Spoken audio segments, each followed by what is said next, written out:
पूरी दुनिया में मशहूर, भारत की सबसे बड़ी और पुरानी, राष्ट्रीय और अंतर्राष्ट्रीय पुरस्कारों से सम्मानित नौटंकी लोक संगीत की पहचान गंगा प्रस्तुत करते हैं अपनी नई नौटंकी।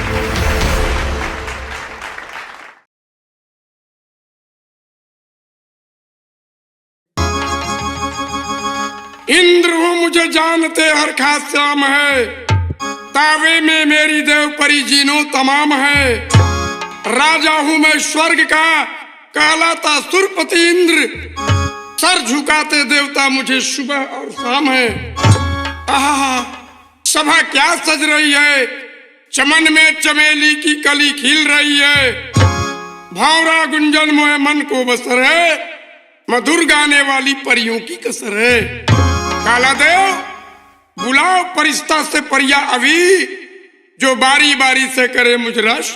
महाराज की जय जयकार हो, जय जयकार हो काला देव, महाराज की जय जयकार हो, जय जयकार हो। क्या समाचार लाए हो महाराज? क्या है? आज मिथिला के 8 दिन हो गए कपड़े लेके इंद्रासन से गईले, अभिनय वाला सफाई को के लेके नहीं खाई। काला देव मिथिला इंद्रासन की धोबिन है। जी महाराज। देवताओं का कपड़ा धोना उसका काम है। जी महाराज। अब तक कपड़ा धोकर नहीं लाई? नहीं महाराज। एक काम करो, प्रतीक्षा करो, आज मिथिला आती है उससे पूछताछ करो कि कपड़े की सफाई में इतनी देर क्यों करती है। जैसे आपके आज्ञा महाराज, आप विराजमान होइए। वाह गोपाल देव।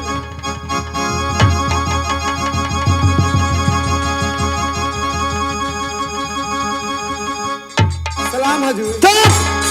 सलाम का बच्ची, जब तक जाना तरह के एक दिन का पड़वा मिलल बा, एक दिन का पड़वा मिलल बा, आ तेले जाके अपना नाद में गोतले बारिश ई बता के तोर सड़िया खोल के पहरी होई। हमार शादी का एक खोल के पहना जाए, ली कपड़ा लेकर ले बड़ी भाई अपना कपड़ा गिन ली, दे सब कपड़ा गिन ली, हम जाते हैं, हमारा घर काम बाबे। धुरपाल देव अधरी 1 2 3 4 5 6 अरे मिथिला, आ कहाँ हमार कपड़वा में बारी? ये मेरा कपड़ा नहीं खे। आ कहाँ कपड़वा हमार बाई में? आई बाप, कपड़ा करियर वाला का कोरियर वाला छिटदार रहल। हाँ आई हो दादा, बाप रे इतना मोइल रहल रो कपड़ा, रो कपड़ा कबे गोद के आ छोड़ के आवत नहीं और फिटले ना रही रे। 8 दिन हो गलो मिलने का पन्नाद में गोतल ही बारिश री। ता कोन दिन नहीं खे पड़त निमन, दिन निमन नहीं का बनो गाड़ी होबे जाके लेके आवत जी, हैं अपन गिन लिया और जाके ले आवत नहीं। और तो गिना गइल बा। हाँ आ हमार का पड़ा लेके आवत नहीं, लेके आवत नहीं। हाँ ठीक है जो अबे लेके आवत जल्दी जो। महाराज क्या है? वाह, आज जौन मिथिला कपड़ा फिर दिले बिया, जिंदगी में कबो ना फिट लसी। काला देव जी महाराज। ऐसी क्या बात है उस कपड़े में जो तू इतनी तारीफ का पुल बांधे हुए हो? महाराज बोलो। आज मिथिला एकदम चमका दिले बिया कपड़ा। लाओ देखूं। ली देखी, लाओ ली। काला देव जी महाराज। वास्तव में आज इंद्रासन में चमत्कार हो गया है। तब का चमत्कार हो गया बा। मिथिला वर्षों से इंद्रासन का कपड़ा धोती चली आई, जी महाराज। पर आज जो कपड़ों की सफाई करके लाई है जी, ऐसा कपड़ा तो उसने अपने जीवन में कभी नहीं धोया था। कबो ना कबो ना कबो ना। पकड़ो इस कपड़े को, और मिथिला आती है जी महाराज, उससे पूछो। जी मिथिला।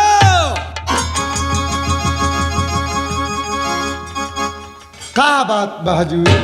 तोरा से बात पूछी किसी दे नानू बबरोगा बात पर हम भला खिसवाए नु कोई न ए मिथिला, जाना नादवा में कपड़ावा गोतेली, हाँ उ नादवा खंगारे लिसनारी। बालरवा बानी जी मन बेखंगले ना दो बका जी, हम त अपन नादवा इतना सुंदर धो माज के रखिले जो मैं बैठ रहा दाल भात सब्जी खा ले। बाप रे बाप, छी छी छी रे, वही में लीद गोतला रे, वही में हम दाल भात सब्जी खाए। मैं इतना साफ सुथरा से रखिले ना नादवा। हाँ और नादवा साफ रखतीस तो सारा तोरा नाद के काई है कपड़ा में लगल बरी। हे भगवान, अरे उ काई ना हो जू, उ तार गोटा हकुली राशि पोशाक हवे। है तार गोटा? हाँ है राशि पोशाक? हाँ हम कोई तेरा नाद में का काई हो। महाराज हाँ। मिथिला आई है, बात कीजिए। महाराज की जीवों के जय जयकार। जय जयकार हो मिथिला। ये सरकार कौन ऐसा गलती भूल गए? काला देव जी हमरा कितना डांटता नहीं। मिथिला, मैं तुमसे कुछ पूछना चाहता हूँ। पूछी। तुम तो इंद्रासन की धोबिन हो, बरसों से इंद्रासन का कपड़ा धोती चली आई जी। पर एक बात बताओ मिथिला, आज जो तू कपड़ों की सफाई करके आई हो, ऐसा कपड़ा तो तू अपने जीवन में कभी नहीं धोई थी। इसका क्या वजह है, क्या कारण है? ये सरकार हम वैसे झूठ ना बोले, सत्य बोलो। हाँ सही बोलो तनी। ये कपड़ा हमार धोलना है। किसने धोया है? एगो हमारा बहन के बेटी आयल बिया, चल गए घटिया पर लोगे पूछे कि ये मौसी ये इतना सुंदर सुंदर कपड़ा कैसन हो। अब जीव हमार नाम मन में कोई दिन कि ये बेटी इंद्रासन के इंद्र भगवान के कपड़ा होते हो, तब उनके कपड़ा हो। लगवे छौड़ी नहीं हो रहा कर मौसी तन दे भगवान के सेवा करे के मौका हमरो मिल जा, अपना हाथ में तन कपड़ा धो दी। अब का कर हमार जीव नाम मनवे कपड़ा दे दे धोए के जाए दे खराब हो लो। अब हमरा कपड़ा फिर धो के लेकर होते बने। अब मैं समझ गया कि आज जो कपड़ा तू साफ करके लाई है जी, ये तुम्हारा काम नहीं है, तुम्हारे बहन की बेटी धोई है। हाँ हाँ मिथिला हाँ? रेता इतना दिन अपना हाथे धो ले हो, अब ते नौकर से करवावत रे। यहाँ का बोली नीमन ना लला तो नौकर है ना, बहन के बेटी है तो नौकर। कैसी बातें करता है तू? हम कहें कि नौकर से करवावती। अपनी बेटी और बहन की बेटी में कोई अंतर नहीं होता। अच्छा, कोई इसकी बहन की बेटी है, इसकी भी बेटी हुई। हाँ हाँ हाँ। मिथिला, हाँ बोली। क्या बताऊं, दिल से सच पूछो तो मेरा दिल कहता है कि जो लड़की तुम्हारे घर आई है जी जी जी वो सती है। सती? हाँ हे भगवान, छौड़ी सती बिया? हाँ।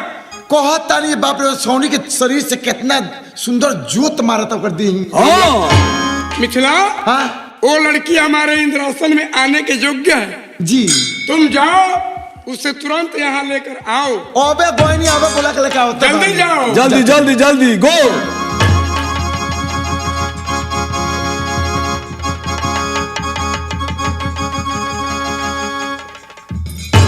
बेटी मौसी ये बेटी का हो? देखा तू कहत रहो इंद्रासन इंद्रासन। हाँ। देखा ये इंद्रासन है।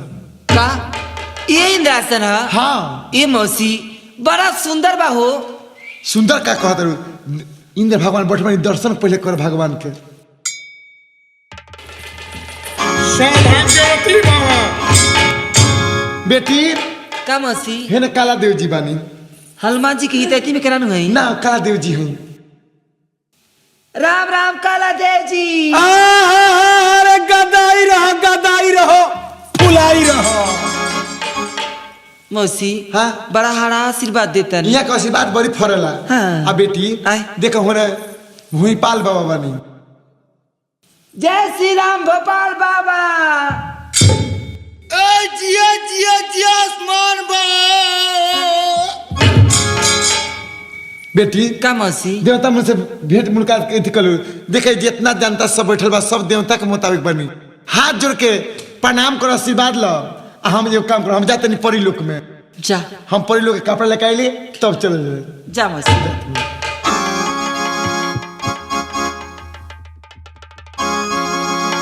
देवी जी प्रभु। एक बात पूछूं? बोली। तुम तो मृतलोक से आई हो, हाँ प्रभु। लोक की रहने वाली हो। जी प्रभु। आज जो इंद्रासन का कपड़ा तुम्हारी मौसी धोकर लाई थी, उस कपड़ों की सफाई तुमने की है? हाँ प्रभु, हम अपना हाथे से वो कपड़ा धोले रही। तुमने किया है? जी प्रभु। आज मैं तुम पे अति प्रसन्न हूँ देवी। इस खुशी में मैं तुम्हें कुछ इनाम देना चाहता हूँ, साथ साथ वरदान देना चाहता हूँ। परंतु थोड़ा समय है, आसन ग्रहण करो। इंद्रासन में नित्य प्रतिदिन यहाँ परियों का नृत्य होता है। नृत्य देखो, सुबह होने के बाद मैं तुम्हारी विदाई कर दूंगा। प्रभु बोलो। इंद्रासन में परी के नृत्य रोज देखिले। हाँ? का कहियो मृत लोग के नृत्य दिखले बानी? हाँ? मृतलोक में भी नृत्य होता है? जी प्रभु। तुम नृत्य जानती हो? हाँ प्रभु। भजन वगैरह जानती हो? जी प्रभु। देवी, आज हम परियों का नृत्य स्थगित करते हैं। एक काम करो, तुम अपना नृत्य प्रस्तुत करो और अपने मुखार बिंद से कोई सुंदर सा भजन सुनाओ। प्रभु आसन ग्रहण करी, हम लोग का भजन चलो सुनाओ। शुरू हो जाओ। काला देव जी, जी बोली। भोपाल बाबा, हाँ जी। आज रवा लोग के हमार साथ देवी के बा, हमरा संगे नाचे गावे के बा। एकदम नाचब जा गायब जा। रोआ संगई संगई बन जा, संगई संगई चलल जा। एक नदी के तीरे जाता रहनी धीरे हो धीरे। क्या बात रहा? एक नदी के तीरे जाता रहनी धीरे हो धीरे। वो हम आखी देखनी, वो हम आखी देखनी सुंदर शरीरिया दिया में जरेला होरा। हम आखी देखनी सुंदर शरीरिया गिया में जरेला होरा।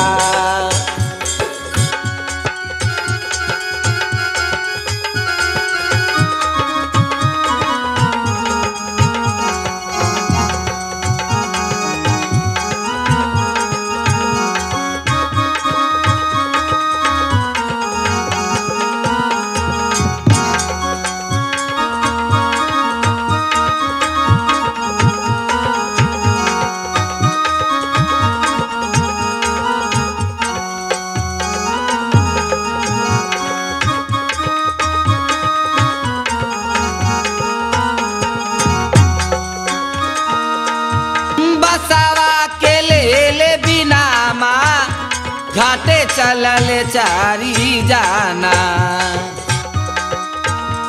बतवा कले विमाना घाटे चलल चारी जाना। बसवा के ले बिनामा घाटे चलल चारी जाना। मुहवा पर अगिया, मुहवा पर अगिया अपने जमाला का मुहवा धरेला। मुहवा पर अगिया अपने जमाला का मुहवा धरेला।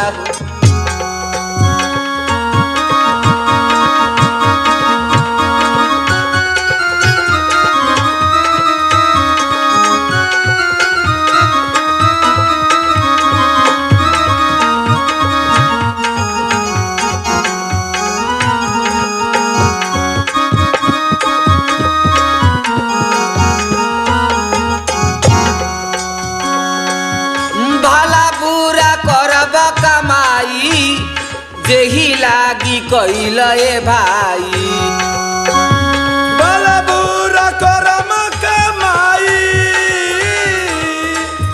जेही लागे कइल ए भाई।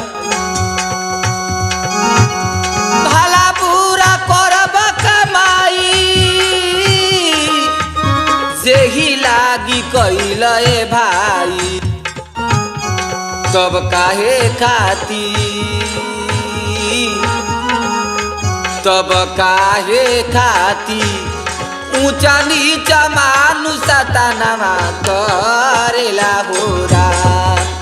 तब काहे खाती ऊंचा नीचा मानु सतानवा करेला होरा।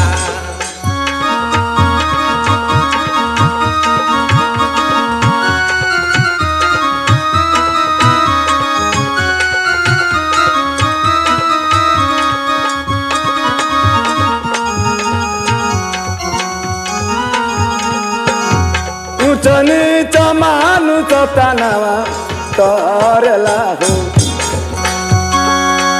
हिता मीता जे जे रहे एके मुँहे सभे कहे।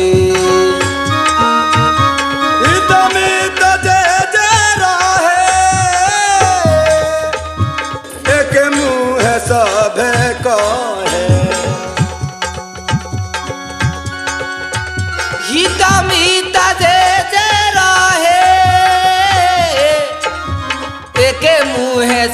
सभे कहे बेटा के तरले, बेटा के तरले बाबूजी के मानुष तनवा तरेला हो राम। बेटा के तरले बाबूजी के मानुष तनवा तरेला हो राम। हम आखी देखनी सुंदरा शरीरिया अगिया में जरेला हो राम।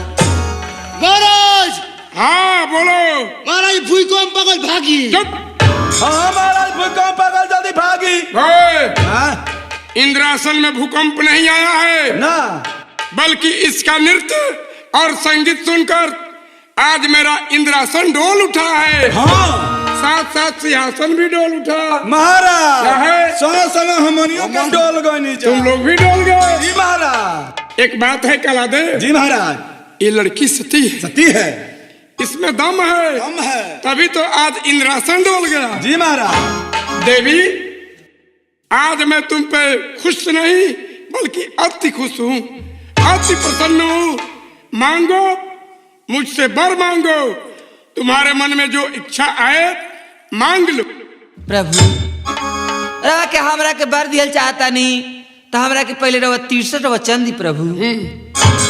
लो इंद्रासन के सभी देवताओं को साक्षी मानकर मैं तुम्हें वचन देता हूँ कि तुम जो कुछ भी मांगोगी मैं तुम्हें हंसते हंसते प्रदान कर दूंगा। प्रभु पहला वरदान रवा से ही मांगता नहीं कि हमारा ससुर जी के एगो ऐसा समय आई रहे जौना बेरा हमारे ससुर जी एगो नाव पर अपन सारा संपत्ति लाद के नाव के भरोसे नदी में छोड़ देले रहनी, लेकिन गंगा जी के कुछ और मंजूर रहे। अरे गंगा जी के लहर इतना तेज बहल कि हमारा ससुर जी के सारा संपत्ति उ दुगो नाव वाला नदी में डूब के मर धस गए। प्रभु रवा से पहला वरदान ये मांगता नहीं कि हमारा ससुर जी के सारा संपत्ति उ दुगो नाव वाला रवा जिंदा कर दी, वहाँ के धन रवा बाहर कर दी। तथास्तु। प्रभु दूसरा वचन दूसरा वरदान रवा से ये मांगता नहीं प्रभु हमार 6 जानी भसुर जी रही लो जिया लोग के कोबारे घर में काला नाक डस दलस, वह लोग के देहांत हो गए रहे। आज की डेट में हमार गोती ने गो ऊजर साड़ी पहन के विधवा के लिबास में अपन जिंदगी गुजारता नहीं लो। प्रभु कुछ ऐसा चमत्कार करी ताकि हमार 6 जानी भसुर जिंदा हो जाए लो। हमार गोती सब अपना मांग में सिंदूर छुआ के अपन खुश में जिंदगी जी लो। तथास्तु। प्रभु रवा से तीसरा वरदान तीसरा वचन मांगता नहीं, एकरा बाद हमरा कुछ ना चाहिए। मांगो। प्रभु एगो ऐसा समय आई रहे जौना बेरा हमरा शादी के हर एक विधि विधान भइल, यहाँ तक कि हमरा मांग में सिंदूर पड़ल बड़ी शुभ लगा रहे। प्रभु जब हम हमार स्वामी जी कोवर घर में गए जा हमरा स्वामी जी के काला नाक डस दलस, हमार स्वामी जी दुनिया में ना रहनी। बाबा रवा आगे अपना आचरा पसार की अपना स्वामी जी के प्राण के भीख मांगता दी। बाबा बाबा हमरा स्वामी जी के जिंदा कर दी ताकि अपना मांग में एक चुटकी सिंदूर लगा के अपना ससुर जी के दियल वादा के हम पूरा कर सकी। देवी तुमने मुझसे 3 बार मांगा। जी प्रभु। तुम्हारा पहला बार तुम्हारे सास ससुर की खोई संपत्ति, साथ साथ नदी में डूबे दोनों मल्ला। एक काम करो, जब तुम हमारे इंद्रलोक से मृतलोक में जाओगी तो सबसे पहले तुम गंगा जी के तट पे जाना। देवी वहां जाते ही गंगा तुम्हें देखते ही तुम्हारे सास ससुर की कोई संपत्ति बाहर कर देगी, साथ साथ नदी में डूबे दोनों मल्लाहों को भी जिंदा करके बाहर कर देगी। देवी वहां से तुम अपने ससुराल जाना, शमशान घाट जाना जहां तुम्हारे 6 भसुरों की चिता जलाई गई है। वहां जाने के बाद तुम अलख निरंजन की ध्वनि लगाना। देवी इस ध्वनि में इतनी शक्ति है कि तुम्हारे 6 भसुर जिंदा हो जाएंगे। अब रही बात तुम्हारे पति को जिंदा करने की, मैं कैसे करूं देवी? तुम्हारे पति के शरीर का सारा हाड़ मांस गल कर पानी हो गया, कुछ हड्डियां अस्थियां इधर उधर बिखरी पड़ी है।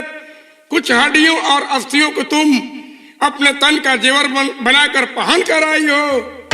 हाँ, एक विकल्प तो है कि तुम अपने पति का नर कंकाल तैयार करो, फिर मैं तुम्हारे पति को जिंदा करने का वचन दिया है, उसे भी जिंदा करूंगा। प्रभु, हमारे कुछ समय दिया ताकि हम अपना पति के नर कंकाल तैयार कर सकी। देवी, मैं तुम्हें समय दे रहा हूँ, कुछ देर के लिए समय दे रहा हूँ ताकि तुम अपने पति का नर कंकाल तैयार कर सको। फिर मैं तुम्हारे पति को जिंदा करने का वचन दिया हूँ, उसे भी जिंदा करूंगा।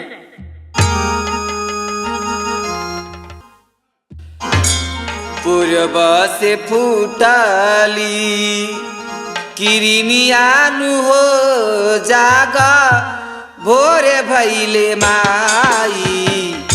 पूर्व से फूटली किरनियानु हो जागा भोरे भैले माई। तोहके जगावेली मलिनियानु हो जागा भोर भैले माई।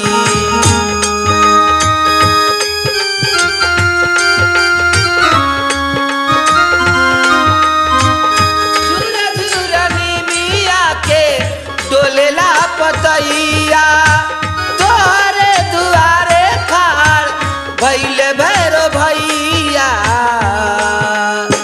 छुए चाहे तहरो चरनियानु हो जाग भोर भैले बाई। पूर्व से फूटली किरनियानु हो जाग भोर भैले माई हो जाग भोर भैले माई हो जाग भोर भैले माई।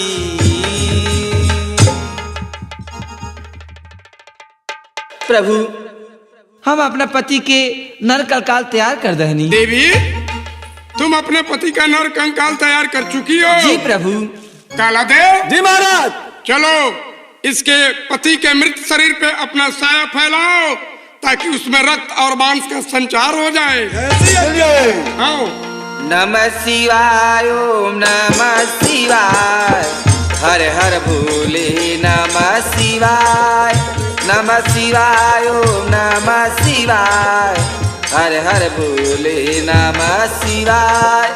नमः शिवाय ओम नमः शिवाय, हर हर भोले नमः शिवाय। नमः शिवाय ओम नमः शिवाय, हर हर भोले नमः शिवाय। नमः शिवाय ओम नमः शिवाय, हर हर भोले नमः शिवाय। नमः शिवाय ओम नमः शिवाय, हर हर भोले नमः शिवाय। कालादेव। जी महाराज। देखो तो, अब इसके मृत पति के शरीर में रक्त और मांस का भी संचार हो चला है। जी महाराज।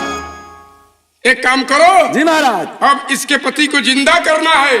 इससे पहले हमारी एक शर्त तुम्हें मंजूर करनी होगी।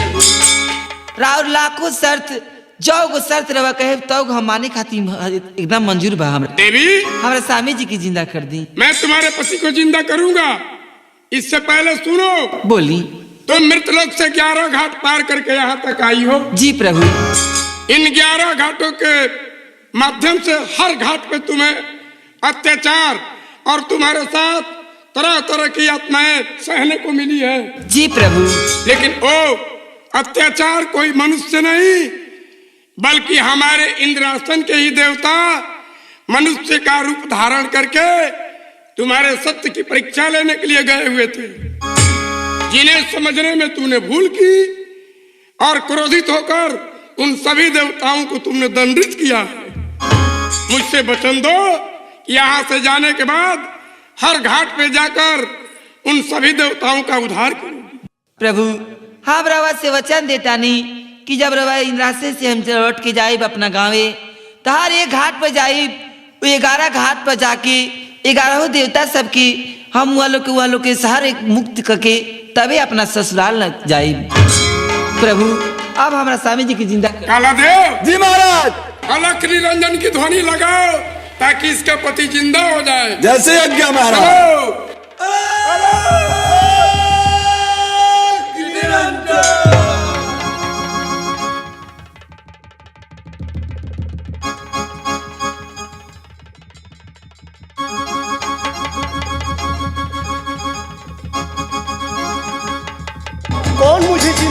सड़क पर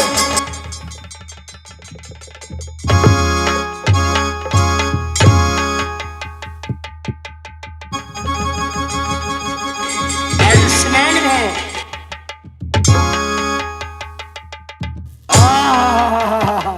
अरे गदाई रहो फुलाई रहो। जा चिनिया बादाम खा, पकौड़ी खा और नारियल खा। ए, नारियल खाओ नारियल। हाँ नारियल।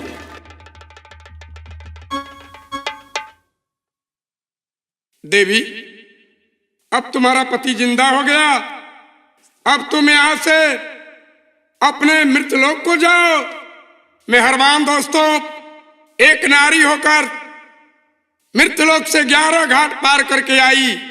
इन 11 घाटों पर इन्हें तरह तरह की यातनाएं, तरह तरह की दुखों का सामना करने को मिला। फिर भी अपना कदम पीछे नहीं हटाकर कदम आगे बढ़ाती रही।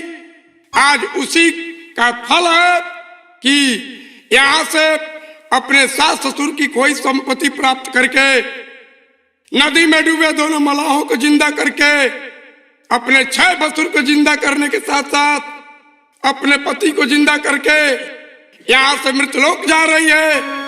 तो मैं भारतवर्ष के हर नारियों से यही आग्रह करूंगा कि जो नारी अपने सास ससुर की सेवा करती है, अपने पति के वचनों के अनुकूल रहती है, वही नारी सती नारी कहलाती है। मेहरबान दोस्तों, यहां से इस कहानी का अंत हुआ। प्रेम से बोलिए दुर्गा महारानी की जय जय जय रघुपति राघव राजा राम पति